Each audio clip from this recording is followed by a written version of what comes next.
Welcome to the Group Dentistry Now show, the voice of the DSO industry. Kim Larson and Bill Newman talk to industry leaders about their challenges, successes, and the future of group dentistry. Visit groupdentistrynow.com for more DSO analysis, news, and events. Looking for a job or have a job to fill? Visit joindso.com. We hope you enjoy today's show. Welcome, everyone, to the Group Dentistry Now show. I'm Bill Newman, and as always, we appreciate you watching us, or maybe you're listening in. However you consume the content that we put out there on this great podcast, we appreciate you, because without great listeners like you, we wouldn't get these great guests like we have today. One of the faces is familiar. Shaun Taylor has been on this podcast before. Shaun is the Director of Special Markets for Air Techniques. Good to see you again, Shaun. Thanks for being here. Thanks, Bill. Great to be here. Yep. And then we also have Daniel Shoemaker, and Daniel has been in the industry. Do I have this right here? I saw something about 1974. So you have been in dental for a long time, and we're going to talk a lot and get your expertise, because you're also a board member of the NFPA, which some people might not know about. So we're going to find out what that is, why it's important to dentistry, and why it's important to your DSO as well. So, Daniel, thank you for being here. We appreciate it today. You also had a long stint at Accutron, and also worked for a company that became part of Midmark as well. So a little bit about your background. Sure, thank you. And thanks for the invitation here. I love working with Shaun. We've been working together for the last 3 years on a lot of projects, and it's a real privilege to be here with you. I started as a service tech in 1974.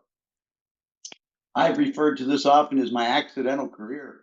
I needed a job to support a wife and a new baby on the way. And it was just the perfect thing for a mechanical guy who had a good experience or good background in electrical and plumbing and mechanical things. So I suddenly became a service tech. And this September will be complete my 50th year. So during that time, I was service tech, service manager, ran the International Service Center for a company called PBS, later Omega. We were bought by Frazier and became Omega, later became Matrix, 3 different versions of Matrix, and then Midmark bought us. And then next thing you know, I'm working at Accutron for 10 years and was able to introduce some really good products there. One of the things in my roles is that I've always, whether I was in service or sales, it didn't matter where, I've always been directly involved with the vision of the future. What's the next product? Where are we going? Where's the industry going? And my focus, though I've sold and been involved with all aspects of dentistry, my real expertise is vacuum, compressed air, nitrous, and oxygen. So those specialty plumbing things, that's my background. That's my richest part of my background. And in oh, go ahead. Yeah, sorry, Dan. For those that are listening and don't know you, most people refer to you as the Godfather of Nitrous. Let me just say that. Yes. That's going to be the title of this. Yeah. I've been called worse, but not by better, right? It's been a lot of fun to open up catalogs and see products that I had direct contact with, and to work with great people like Chris Wilson, who had all those years at Porter, and then working with me, and the 2 of us working together at Accutron, and now here we are at Air Techniques introducing this new product line. And what a great privilege to work with great people that have such a vision for all of it, for the safety, for good quality, better dentistry. That's my favorite part of it. And so in 1994, I was invited to join the NFPA subcommittee on medical gas piping. It's part of NFPA 99, and for many years was under Chapter 5. One of the biggest moments of my career was working with a great team in the NFPA committee and introducing the new dental chapter 15 back in 2018. It has been a major change in dentistry's acceptance of codification and safety code. It seems like dentistry was always lost in chapter 5, along with every other medical thing, using different vocabulary, lots of confusion. And when we got chapter 15 dentistry, suddenly the ADA, everybody started to really look into the code, and the code is written all for safety. So that's been a real fun second part of this career. Hey, Daniel, just briefly for some of the people in the audience that may not know what the NFPA is, it's really important to the safety of dental practices and medical practices. But what is this organization? You've been involved there for a while, so there's a lot of people that may not know who that is and why it's important to the industry. That's a really good question. It's the National Fire Protection Association, NFPA, but it has extended the scope from not just piping, but a lot more towards piping and devices and patient safety. So it has become the standard code. There are other codes. There's a California code out there now, but it has many references over to the NFPA. Nobody's paid to be on this committee. It is all voluntary, thousands of hours over the years for all of us who are there to try to make it safe for every, man, woman, and child in the United States. Feel like I need an apple pie and an American flag behind me. It's the standard code that says, take all the incidents and all the things that have happened to patients across the country over these decades. What can we do to make it safer? And that's what this committee does, is put together a safety code that says, if you follow this, then your patients will have the greatest safety and treatment. And Daniel, you've been a member for 30 years now, and to talk a little bit about the way you being on the board there advocate for dental practices. Like, what's your role? And I mean, you are. How many people on the board are part of? Because this isn't just dental, right? This is dental and medical.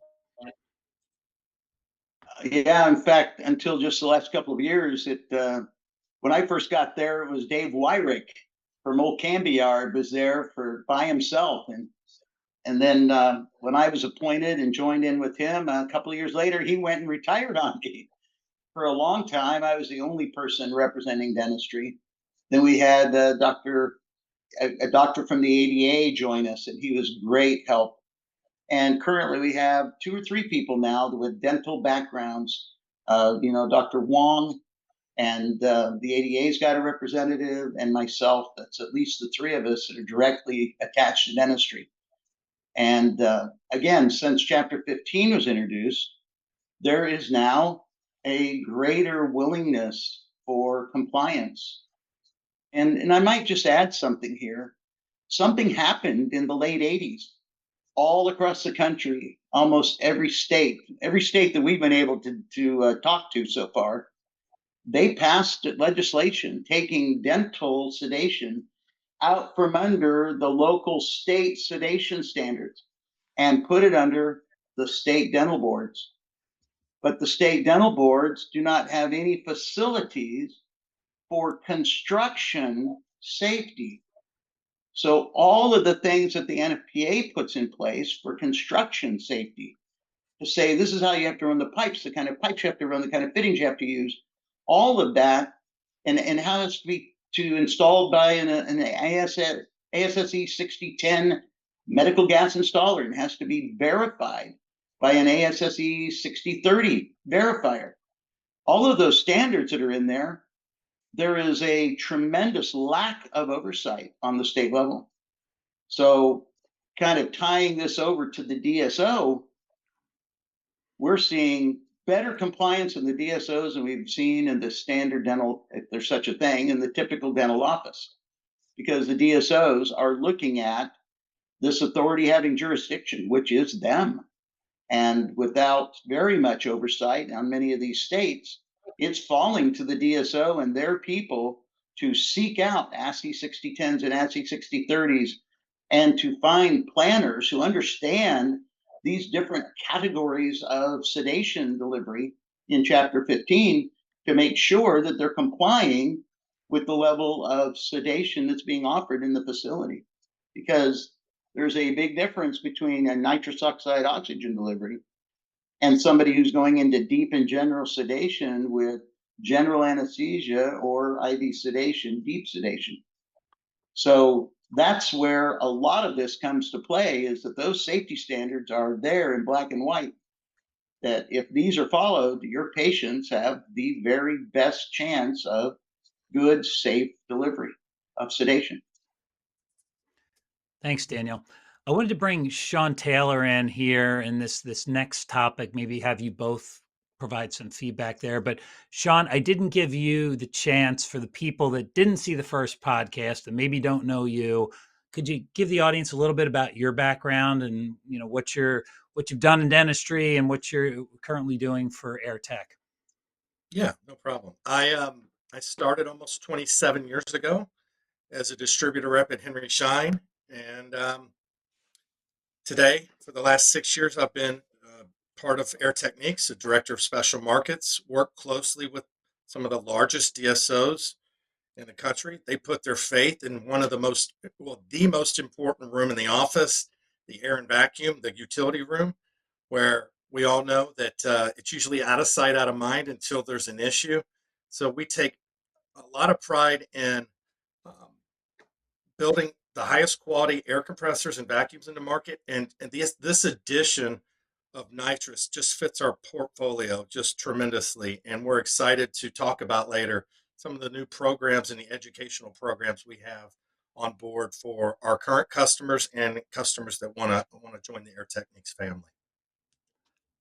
Thank you, Shaun. And we talked a good bit about safety at the beginning of this show. So maybe here's a question: How many? Do you have a feel for how many dental practices are using nitrous right now as a percentage, Shaun?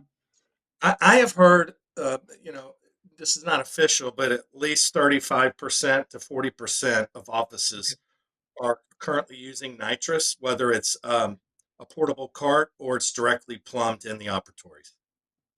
Gotcha. Okay, so it's still not the majority, and it looks like Daniel's got some input here too. So I'll give you 1 second there. But so safety is certainly a concern, or we wouldn't have brought it up. But why would somebody, a dental practice, a DSO, want to actually bring nitrous into the practice or into their group for patient sedation? And Daniel, go ahead. Uh, I just key off to something Shaun said. Probably 95%, if not all, pediatric practices have nitrous plumbed. All the oral surgeons, most of the specialties, your endodontics and periodontics, most of them have it. There's been numbers that say anywhere from 35 to 50% of all offices probably have it. It's also a growing segment right now because of the question you just asked. And it's got a tiny bit of complexity to it, but it's actually pretty simple. There is a cycle of anxiety among dental patients, and anxiety drives people different levels from just they're nervous about it to outright fear and dread. And those numbers are anywhere from 35 to 90%, depending on who you're talking to. But any way you spin it, there is a spiraling fear among many patients of going to the dentist. And what's the result of that?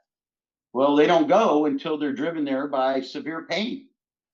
So it's a balancing act. How much pain is it before I finally go? And we all know what happens is that tooth doesn't just heal by itself.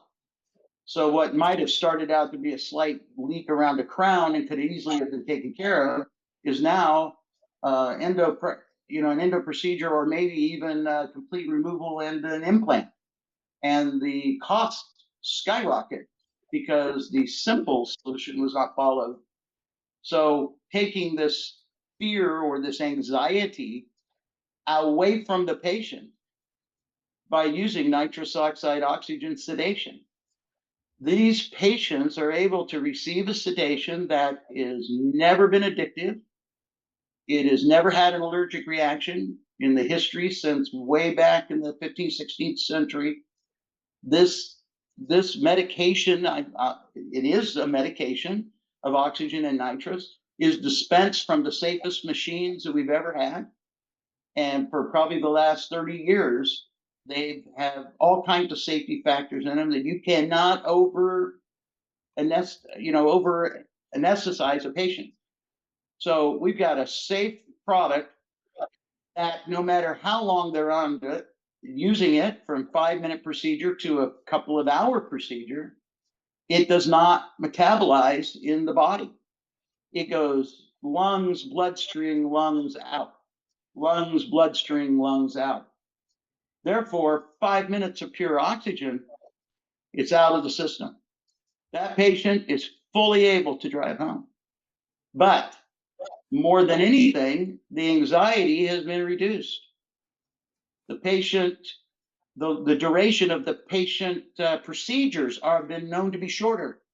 The stress on the staff to have anxiety-free patients is, I mean, it's a tremendous benefit for the whole staff. But more than anything, because the patients are now losing their fear of dentistry, their willingness to follow the treatment plan is greatly enhanced. And now we see them receiving better dentistry, better health care by following these treatment plans. So we see a whole practice changes by the use of nitrous on the patients. There's many practices that operate to every patient, whether they pay or not. I'm not advocating which way or which not to do something. I'm just saying that practices where the majority of the patients are administered nitrous oxide oxygen sedation, that these patients are so much more willing to come and get their dentistry. They don't leave insurance money sitting on the table at the end of the year because they're too afraid to go to the dentist, which has been documented that it's a pretty high number. They refer friends and family. Oh, you can't believe how wonderful this practice is, how well they treat me. I come out of there so relaxed. No oral medications. It's got this two cycles that spin. One, the fear and the anxiety, and the other, when you get rid of it, the increase of patient care. And believe me, when the patients get healthy, the practice gets healthy. Thanks, Daniel. It's interesting. We've got a lot of activity in the DSOs. There's always a lot of activity, a lot of M&A going on. But recently, in the past couple of months, we've seen some interesting moves by groups such as Sage Dental.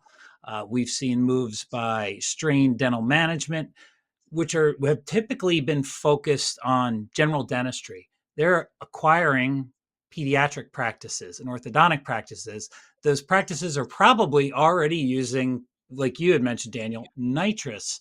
So there may be opportunities to bring these from just using them in a pediatric setting to using them in some of their other practices. And I'd like to get your thoughts on that because it sounds like oral surgery, endodontics, a lot of the specialty nitrous, they're pretty comfortable using it. A lot of them are using it. But what about the opportunities, beyond that? I'd love to hear thoughts on that.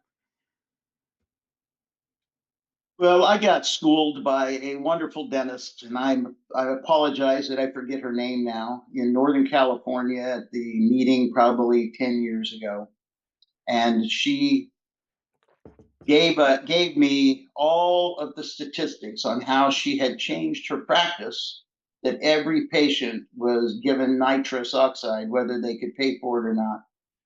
And that at the beginning of the process that she was experimenting with, about 20% of the patients either paid or their insurance would cover it. After 5 years, that number was 80% were either paying or were um, covered by insurance. But it didn't matter. Any patient who couldn't pay or insurance didn't cover, she offered nitrous oxide to them. She came back to us and said that she was able to add an extra patient per day per room, and her 5 operatory office suddenly had 5, 10, 15, 20, 25 more patients per week. She says it's like she had a 6th operatory without paying for a 6th operatory. She was pretty clever, but she had her numbers, she had her statistics. And the amount of money that was coming in just for the cost of the nitrous was sizable. It was thousands of dollars between the cost of the gas and the cost of the nasal hood. But she pointed out that that was insignificant in the big picture, which was her patient's oral health had improved and her profits from them following the treatment plans paralleled the patient health. It's like this one thing benefited her. So the patient got healthy, the practice got healthy. And as we see them just making the decision whether they're going to pipe it or if they're going to put a portable in, that's one of your next questions, I assume. That can be a real big difference too. But we see that the offices that are catching on to the benefit of the nitrous in the practice, it is one of the best things they can do for their practice and their patients.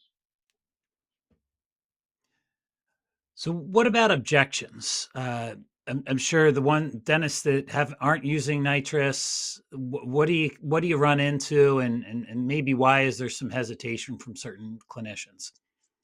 Well, there's actually, it's been reported. I haven't been in the school classes to hear it, but it's been reported that some educational facilities teach that nitrous is a crutch and that they're not a very good dentist if they have to have nitrous for their patients. That's too bad in my evaluation or estimation, because I'm discounting the patient's real anxiety, fear, and trauma. I tease people about it, but I'm serious as a heart attack.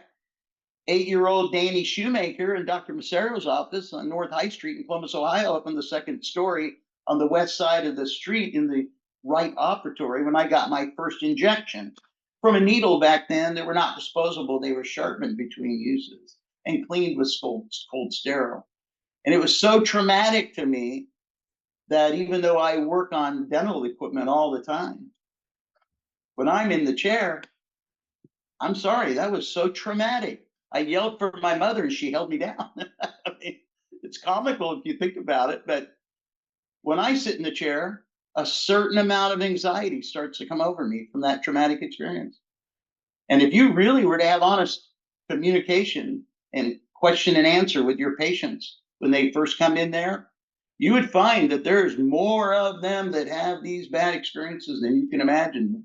Hence, up to 90% of the patients admit to some kind of level of anxiety. To say that your anxiety and your fear is non-admissible, it's of no consequence, is not respectful to the patient in a lot of our thinking.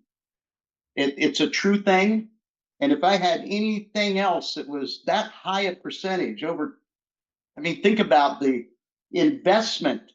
If I had over 20% of my patients who had any certain condition that they shared, my practice would focus on a resolution of that.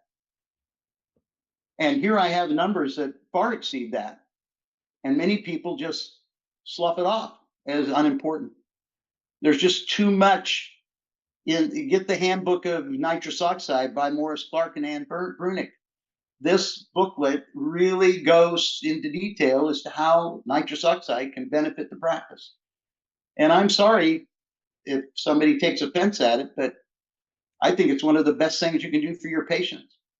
And, a certain amount of patients are a little macho. They may not even admit, like I just did, my traumatic experience in 1960. Most people won't admit to that, but it's a reality in more people than you can imagine. So my number one answer is that it's safe, it's effective, it's easy to use, it's so reversible. 5 minutes of pure oxygen, it's out of the bloodstream, and they walk out and get in their car and drive away safely, unimpaired. And I don't know, there's very many medications that you can make that claim with. Yep. And you also talked about the value of, or should I say, the as we talk about same store sales growth and the opportunity at the practice level. When you said that the dentist had said it was like adding an additional operatory, or you could almost look at it as bringing in additional patients that had stress that maybe wouldn't want to come in, or maybe are more comfortable to actually accept more treatment because they realize it's going to be a pleasant experience. So it really does add more revenue. And you talked about it being, relatively inexpensive and easy to use. And you mentioned that handbook. I'm going to make sure we put that handbook information in the show notes for some of these clinicians that maybe haven't used nitrous before, but are interested in kind of learning out. And you have a team that can help as well. Shaun, you were going to say something. No, I was going to say one of the main objections I got back when I was selling the equipment on the distributor side was, we didn't have the money up front to plumb it in the operatories directly, or I don't want to put a digital flow meter in each 12 o'clock. It's just too expensive. There are so many different ways now that we can uh, use portable carts, and by using the portable carts with tanks, that opens the door and gets you into nitrous if you're just in a startup and you're strapped for cash. But if you do have the money up front, it's always better to directly plumb it. And Dan can testify to this, that um, those e-tanks on a portable system, they are 4 times more expensive than the large tanks that are used in the back that are directly plumbed. So, cost of ownership over time, if you can afford it in the beginning, it makes sense to plumb it in direct operatories, directly into the operatory. And you could go 2 routes with that. You could go a portable cart with a flow meter that connects to quick connects in each operatory to reduce cost, or if you really expect to use it in each and every operatory, then go ahead and invest in the flow meters built into each one of your cabinets. And Sean, this actually leads into a really good question, which is you have flow meters that look like they're available in analog and digital. And let's say you're a DSO and you're building a de novo. Or do you have recommendations on which is better? I mean, do you go analog? Do you go digital? What are kind of the pros and cons of each? You certainly have a lot of options out there. Maybe that can be a little overwhelming for a DSO that hasn't really used nitrous before. Yeah. Dan, you want to explain some of the advantages of the Sure. digital flow meter first? You know, we have a saying that we've used for many years, and that if it's hard to use, they hardly use it. So there was a nice article by Don Hobbs that was in one of the regarding DSOs and setting up dental offices some years back. And he pointed out that setting up every operatory identical to the next was such a blessing and efficiency, because let's say they had the patient in hygiene and they needed to have something done. The doctor comes in, checks it, and it's like, instead of taking them to another room and having to turn that room, treat them in place, bring that tray and go to it. The hygienist goes to the next room because maybe it doesn't have the kitty cat that you hang in there or all the little things they like to have, but they can perform every hygiene procedure in any room and any dental procedure in any room. This plays into the concept that by having the gas plumbed every room and having the flow meter built into the cabinetry and having the hoses go under the floor and come up into and mounted on the dental chair, this has been the largest growth spurt in dentistry. As one doctor said, it was the single biggest improvement in nitrous oxide use in dentistry since nitrous came out. And we started doing that, some of us, in the 1980s. But it was hard to get companies to catch on. And when Chris and I got to Accutron, we were given a full, free wheeled, if you will, to go out and to find every dental chair we could mount it on. And now it is the preferred way of delivery. There's no longer hoses from this 12 o'clock unit draped across the patient's head. It goes against the class 1, 2, 3 of dentistry that the patient or the doctor should never go past class 3 movements, but should move around the patient's head instead of moving their head. And this whole concept plays into building it in to the cabinets, having the hoses come up on the chair, and then draped over and onto the patient. It's so efficient. It's so easy. It's the opposite of hard to use. It's so easy to put it on every single patient. And then you start to see that cycle of anxiety break down. And now the whole practice changes. The whole mood of the practice changes when this occurs. And his numbers are real close. The latest numbers we had, Shaun, are as much as 500% more expensive to use a portable than to use the built-in pipe system. And with the rapid depreciation that you can use, even if you put a lot of money into building in and putting it in every room, within just a few years, you have depreciated it and it's paid for itself. And then every year after that is just pure profitability. But more than anything, it's the patient compliance with the treatment plan. I can't emphasize it enough. That's our biggest battle. How do we convince patients to follow the treatment plan? Now, the nitrous oxide doesn't make them incapable of making good decisions. That's not the point. It gives them that relaxation and takes away the anxiety. It takes away the resistance. And now it's down to insurance and payment, etc. But we're seeing people's whole lives change as the appearances change, as their oral health changes. It's all based on being able to get the patients comfortable. Again, such a high number of patients with so much anxiety, make that go away. Build it in every room, make it easy to use. And it's one of those things that pays itself back so quickly that no matter what the cost is, it's difficult to justify not doing. Daniel, what's with all this buzz around the new FlowStar nasal mask? Well, it centers on two main things. One is there are nasal masks out in the marketplace right now that have eliminated the breathing bag. And they have actual holes in the tubings or holes in the masks that make it very easy for the gas to be diluted when the patient inhales and sometimes exhales even into the room, and it gets past the scavenging system. I'm not mentioning any names. I'm not looking for a liability conversation, but the standard way of delivery is with the breathing bag that is a reservoir that when the patient takes an inhalation through the mask, it brings the gas up. And we use the word hood, nasal hoods in our company. Some people say masks. Either way, we're talking about the same thing. But the nasal hood that we make at Air Techniques is German engineered and manufactured, and it is of a soft material that is so soft that we can't even package it by just throwing them in a bag in a box. We have to package them in a egg carton style system.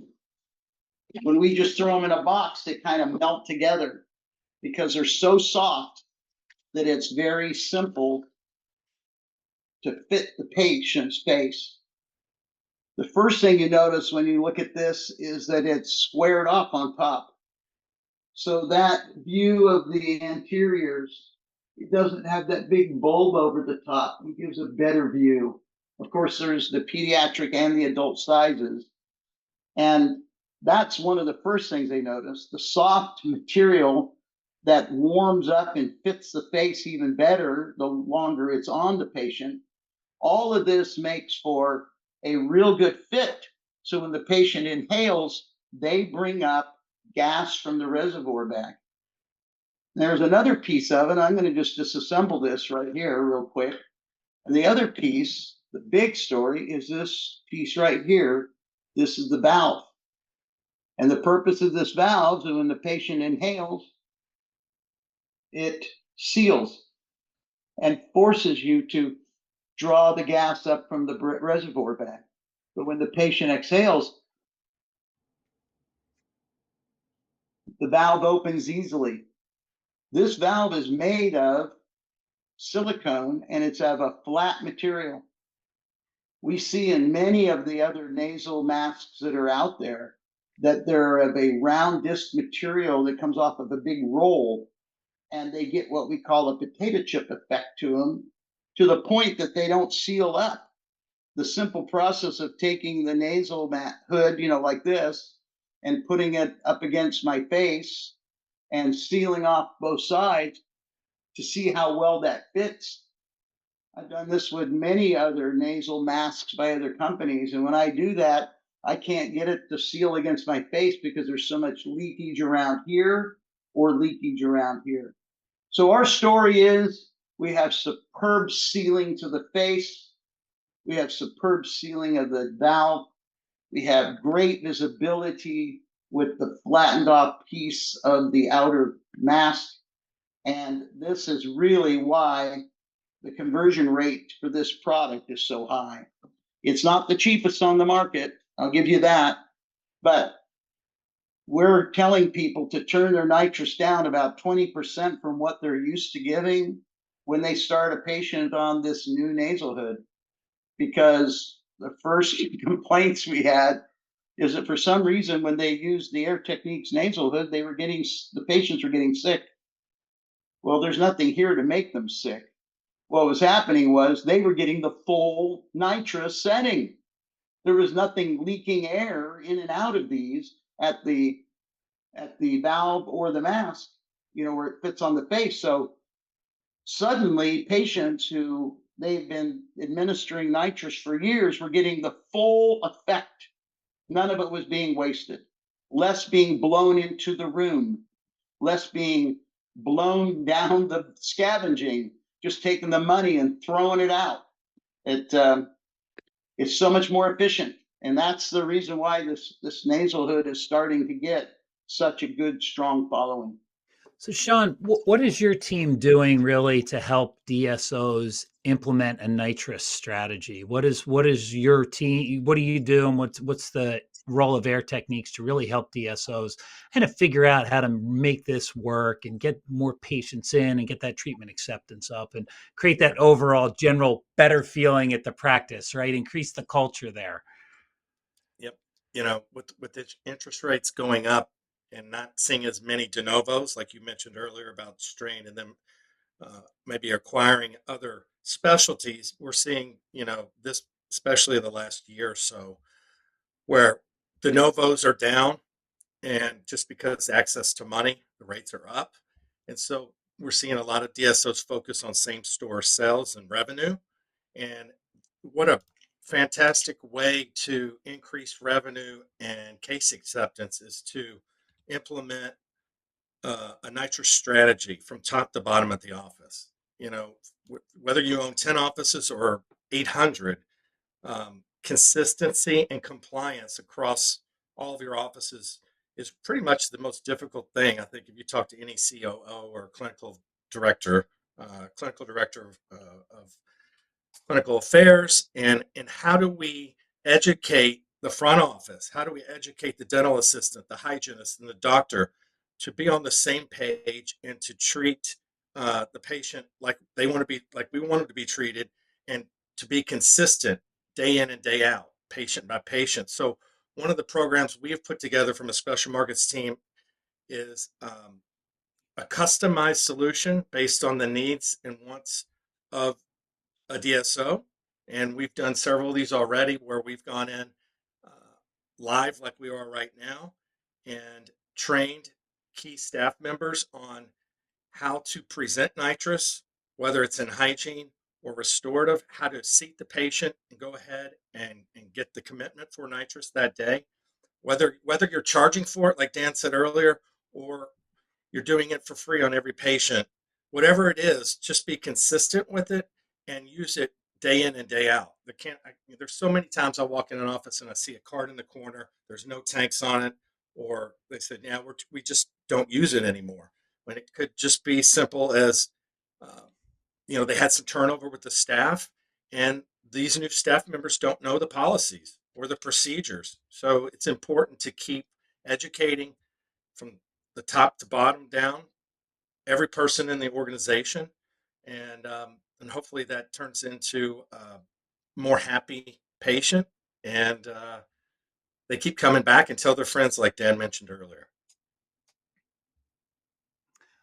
Well, thanks, Shaun. As we wrap this podcast up, and you've kind of, maybe if you were just listening to the audio version, Daniel was doing a little bit of a demo, so you're going to have to jump over to YouTube and check that out. But Daniel, if people want to get in touch with the Godfather of Nitrous, what is your email address so they can reach you? And if they have any questions about, the FlowStar nasal mask, or you just want that 40 years of knowledge, or is it almost 50 years of knowledge, right? Okay, sorry, it's almost 50 years.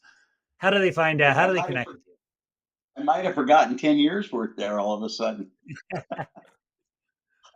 It's easy, daniel.shoemaker@airtechniques.com. But the best way to do it is work through Shaun's team. He's got a really good team on the ground. Work with them. They know a lot of it, and then they funnel upwards to myself or to Chris as needed. That's the easiest way to do it. Shaun, if anyone in the audience wants to reach out to your team or you to find out more, how do they do so?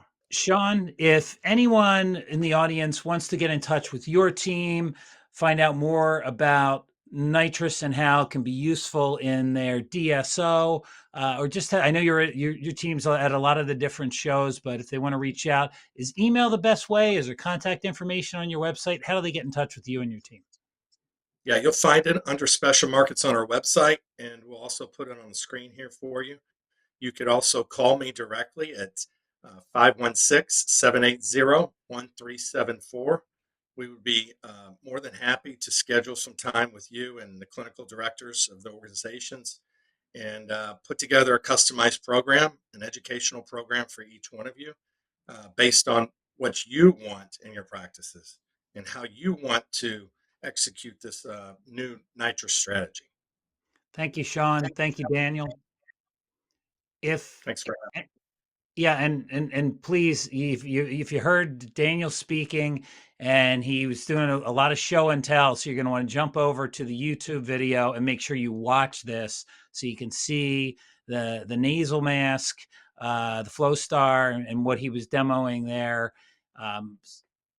So I'll drop that in the audio show notes so you have access to the YouTube and video, and I'll give you Daniel's contact information, and we'll get you access to Shaun and his team as well. So great hour of education here. We're going to make sure that we have a lot of our clinical directors on this podcast, that they're paying attention to this. And I think even the people, I think, on the executive side of things that maybe are interested in nitrous, haven't used it in a lot of the practices, or maybe have a couple of pediatric practices that are using it and looking for the benefits beyond just pedo and some of the specialties. So until next time, I'm Bill Newman, and this is the Group Dentistry Now Show. Thanks for watching. The Group Dentistry Now Show has listeners across North and South America, Europe, Asia, and Australia. If you like our show, subscribe today, and please tell your colleagues about us.